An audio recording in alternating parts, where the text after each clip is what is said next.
Shalom, shalom. This is Judah Nick with Awaken Israel, and today I will be continuing the scripture reading of Deuteronomy. And yeah, hopefully this is edifying and helpful to someone in your house name. And let's get into it. When the Lord thy God have cut off the nations, whose land the Lord thy God giveth thee, and thou succeedest them, and dwellest in their cities and in their houses, thou shalt separate 3 cities for thee in the midst of thy land, which the Lord thy God giveth thee to possess it. Thou shalt prepare thee a way, and divide the coast of the land, which the Lord thy God giveth thee to inherit, into 3 parts, that every slayer may flee hither. And this is the case of the slayer which flee hither, that he may live. Whosoever killeth his neighbour ignorantly, whom he hated not in time past, as when a man goeth into the wood with his neighbour to hew wood, and his hand fetched a stroke with an axe to cut down a tree, and the head slippeth from the helve, and lighten upon his neighbour, that he die, he shall flee unto one of those cities and live, lest the avenger of the blood pursue the slayer while his heart is hot, and overtake him, because the way is long, and slay him where he was not worthy of death, inasmuch as he hated him not in times past. Wherefore I command thee, saying, Thou shalt separate 3 cities for thee. And if the Lord thy God enlarge thy coast, as he hath sworn upon thy fathers, and give thee all the land which he promised to give unto thy fathers, if thou shalt keep all the commandments to do them, which I command thee this day, to love the Lord thy God, and walk ever in his ways, thou shalt add 3 cities more for thee, beside these 3, that innocent blood be not shed in thy land, which the Lord thy God giveth thee for inheritance, and so blood be upon thee. But if any man hate his neighbour, and lie in wait for him, and rise up against him, and smite him mortally, that he die, and fleeth into one of these cities, then the elders of his city shall send him, and fetch him thence, and deliver him into the hand of the avenger of the blood, that he may die.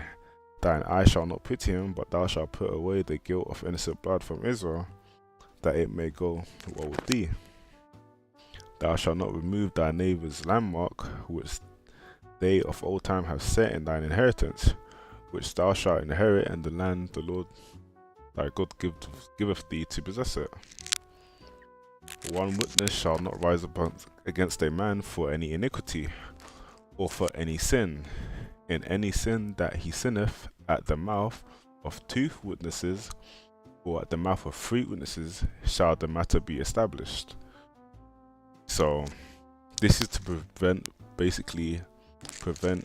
false witnesses, because there's a couple of scriptures, but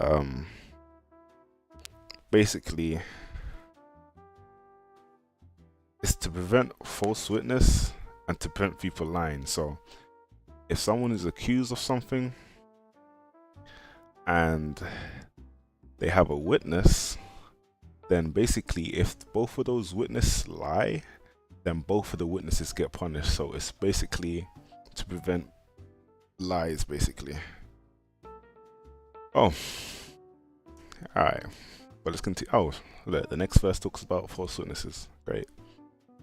But verse 16, if a faultless witness rise up against any man to testify against him that which is not wrong, then both the men between whom the contrary is shall stand before the Lord, before the priests and the judges, which shall be in those days, and the judges shall make diligent inquisition, and behold, if the witness be a false witness, and have testified falsely against his brother, then he shall do unto him as he thought to do unto his brother. So exactly what I'm saying, it's to prevent lies.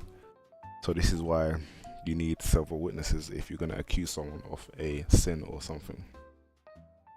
But hey man, the Father's smart, the Father's very smart with these laws, man. Brilliant. Alright, so let's continue. So shalt thou put the evil away from among you. And those which remain shall hear and fear, and shall henceforth commit no more such any evil among you. See? See? Wonderful, wonderful. And thine eye shall not pity, but life shall go for life, eye for eye, tooth for tooth, and hand for hand, foot for foot. Alright, chapter 20. When thou goest out to battle against thine enemies, and seest horses and chariots and a people more than thou, be not afraid of them, for the Lord thy God is with thee, which brought thee up out of the land of Egypt. And it shall be, when you are come nigh unto battle, that the priest shall approach and speak unto the people, and shall say unto them, Hear, O Israel, you approach this day unto battle against your enemies. Let not your hearts faint, fear not, and do not tremble, neither be you terrified because of them. For the Lord thy God, your God, is he that goeth with you to fight for you against your enemies to save you. And the officers shall speak unto the people, saying, What man is there that have built a new house, and have not dedicated it? Let him go and return to his house, lest he die in battle, and another man dedicate it. And what man is he that have planted a vineyard, and have not eaten of it? Let him also go and return unto his house, lest he die in battle, and another man eat of it. And what man is there that have betrothed a wife, and have not taken her? Let him go and return unto his house, lest he die in battle, and another man take her. And the officers shall speak further unto the people, and they shall say, What man is there that is fearful and faint-hearted? Let him go and return unto his house, lest his brethren's heart faint, as well as his heart. And it shall be, when the officers have made an end of speaking unto the people, that they shall make captains of the armies to lead the people. So, if a brother's worried or not prepared for the fight, then you wouldn't bring them along, because they would bring down the morality of the others. Hey, let's go. Verse 10. When thou comest nigh unto a city to fight against it, then proclaim peace unto it. And it shall be, if I make thee answer of peace and open unto thee, then it shall be that all the people that is found therein shall be tributaries unto thee, and they shall serve thee. And if it will make no peace with thee, but will make war against thee, then thou shalt besiege it. And when the Lord thy God hath delivered it into thine hands, thou shalt smite every male thereof with the edge of the sword. But the women and the little ones and the cattle, and all that is in the city, even the spoil thereof, shalt thou take unto thyself, and thou shalt eat the spoil of thine enemies, which the Lord thy God hath given thee.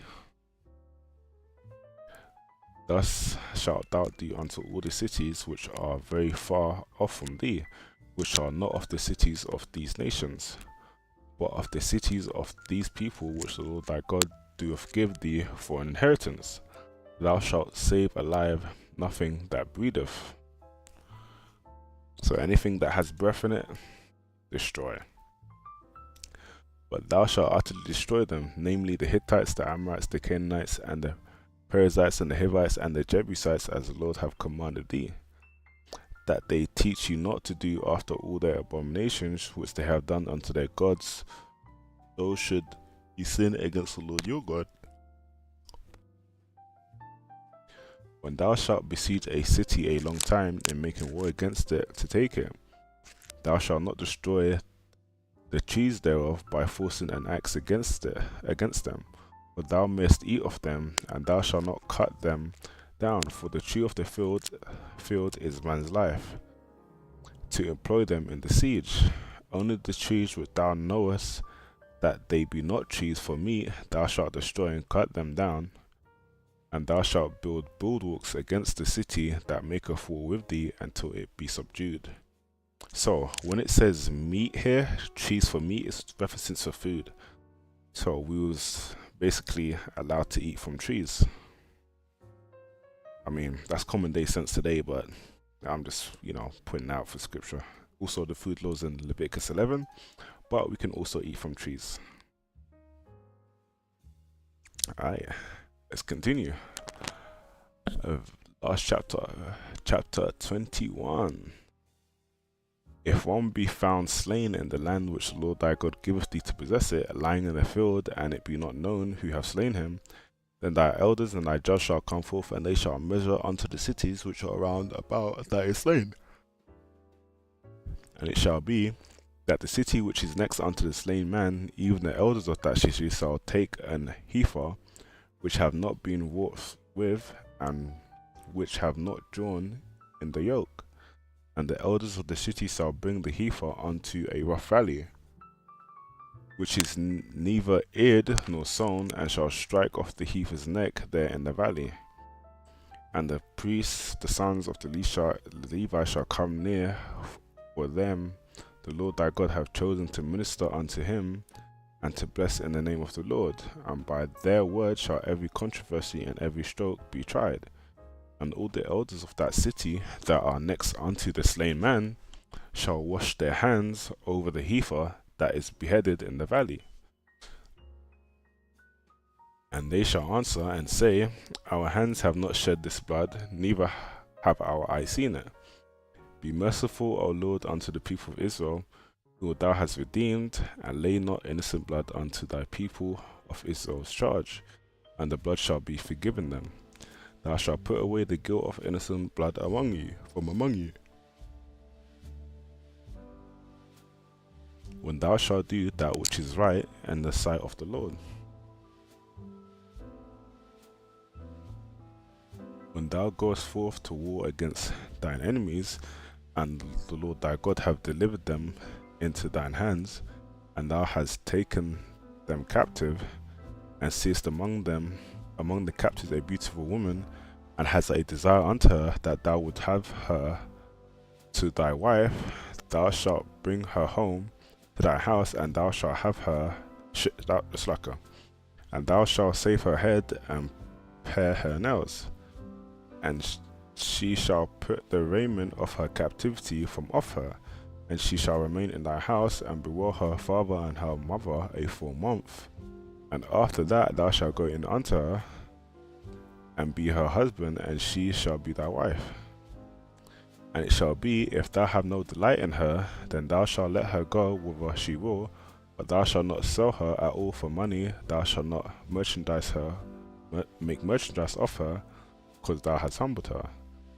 If a man have two wives, one beloved and another hated, so men are allowed to have multiple lives, according to scripture. If a man have two wives, one beloved, one hated, and they have borne him children, both the beloved and the hated, and if the firstborn son be hers that was hated, then it shall be, when he maketh his sons to inherit that which he have, that he may not make the son of the beloved firstborn, or the son of the hated, which is indeed the firstborn, but he shall acknowledge the son of the hated for the firstborn, by giving him a double portion of all that he have. For he is the beginning of his strength, the right of the firstborn is his. If any man have a stubborn and rebellious son, which will not obey the voice of his father, or the voice of his mother, and that, when they have chastened him, will not hearken unto them, then shall his father and his mother lay hold on him, and bring him out unto the elders of his city, and unto the gate of his place. Oh, the volume's really loud. Sakia. I didn't think it would be that loud.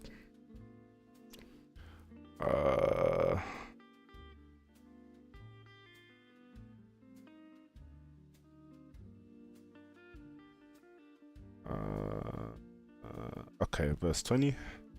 And they shall say unto the elders of his city, This our son is stubborn and rebellious, he will not obey our voice, he is a glutton and a drunkard. And all the men of his city shall stone him with stones, that he die. So thou shalt put evil away from among you, and all Israel shall hear and fear. And if a man have committed a sin worthy of death, and he be put to death, and thou hang him on a tree, his body shall not remain all night upon the tree, but thou shalt in any wise bury him that day, for he is hanged is accursed of God, that thy land be not defiled, which the Lord thy God giveth thee for inheritance. Alright, man, that was the end of verse chapters 19, 20, and 21. I hope this was helpful and edifying to someone. This is part of a playlist, so if anyone would like to read previously or go back to Awaken Israel and check the playlist out, this will be on there. I've read from 1 to 21 today, or not today, but there's a playlist for it, so it will continue. And yeah, hope y'all enjoyed and this was beneficial to someone in Yahushua's name.